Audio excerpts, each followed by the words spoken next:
Welcome back to World Bike 55. Today, we're taking a ride back into one of Suzuki's most memorable motorcycle eras with the legendary Suzuki GT380, a machine that became famous for its distinctive three-cylinder two-stroke engine, classic styling, smooth touring character, and unmistakable sound. Although the GT380 is not a modern 2026 production motorcycle, it remains an important classic in Suzuki history, so in this video we'll look at the original GT380 and explain why this old-school machine still attracts motorcycle enthusiasts today. The Suzuki GT380 was introduced in 1972 and remained in production until 1978. In Japan, it became affectionately known as the Sanpachi, while some markets used the nickname Sebring. Suzuki positioned the GT380 as a practical middleweight with the character of a larger motorcycle. It was designed not only to deliver performance, but also to provide comfortable everyday riding and long-distance touring ability. And one of the biggest reasons the GT380 became so recognizable was its engine. Under the fuel tank sits a 371 cubic centimeters air-cooled, two-stroke, inline three-cylinder engine. This was one of the motorcycle's defining features. The engine used Suzuki's ram air cooling system, which directed air toward the cylinder head and helped maintain temperatures during extended riding. Suzuki itself highlighted the cooling system as an important feature of the GT380, particularly for sustained high-speed operation. The engine produced around 38 horsepower at 7,500 revolutions per minute in the early specification, with maximum torque of approximately 37.3 Nm at around 6,500 revolutions per minute. Depending on the model year and specification, output and torque figures varied slightly. The engine was paired with a 6-speed transmission, giving the GT380 a useful spread of gearing for both urban riding and highway cruising. What makes the engine particularly interesting is the character of a three-cylinder two-stroke. It doesn't feel or sound like a modern four-stroke twin or four-cylinder motorcycle. There is a distinctive mechanical character, a responsive throttle, and that unmistakable two-stroke exhaust note. For classic motorcycle enthusiasts, that personality is a huge part of the GT380 experience. The GT380 also had a very unusual exhaust arrangement. Despite having 3 cylinders, the motorcycle used 4 exhaust pipes and 4 mufflers. This symmetrical layout became one of the visual signatures of the motorcycle. Stand beside a well-restored GT380 and the 4 exhaust arrangement immediately catches your attention.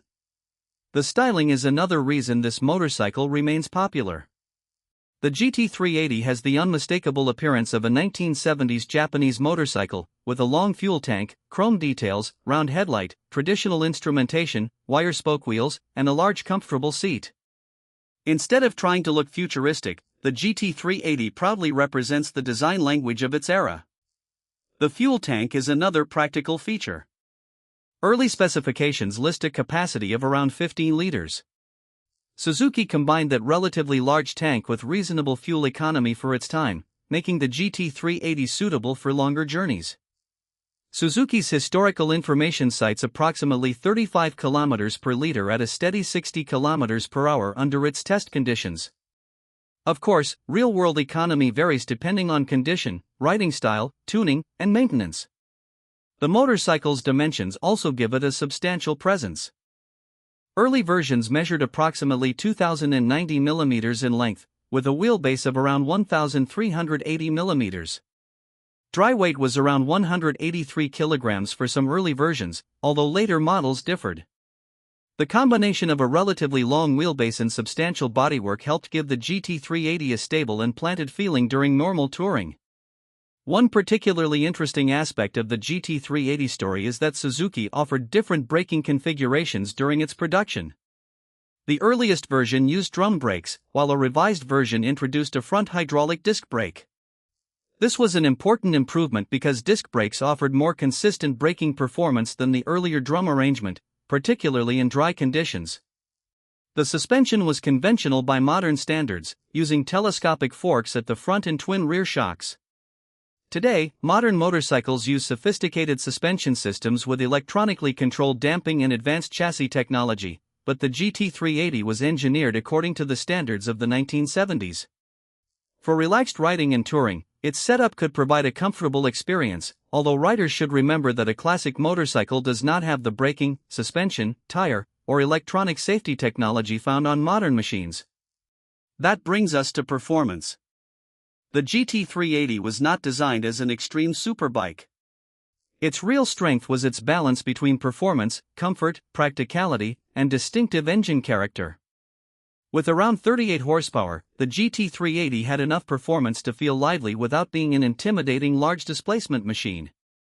The 6-speed gearbox helped the rider keep the engine in its useful power range, while the engine's relatively broad character made it suitable for different riding conditions.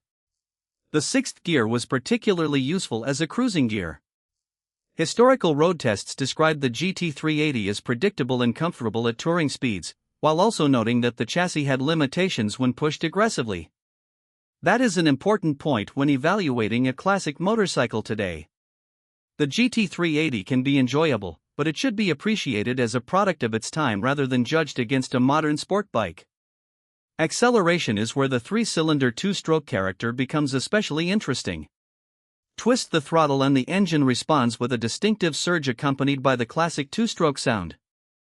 There is a mechanical excitement that modern motorcycles often cannot reproduce because emissions regulations and engine technology have changed dramatically over the decades. The GT380's handling was considered stable and predictable within its intended limits. Its long wheelbase and traditional chassis contributed to a planted feeling. However, period testing also identified limitations in the suspension and chassis when the bike was ridden aggressively. That means the GT380 makes more sense as a classic sport touring motorcycle than as a modern corner carving machine. And that brings us to comfort. The GT380 had a relatively generous seat and a large fuel tank, giving it genuine touring credentials. There was enough room for a rider and passenger, although historical reports noted that engine vibration could reach the passenger footrests.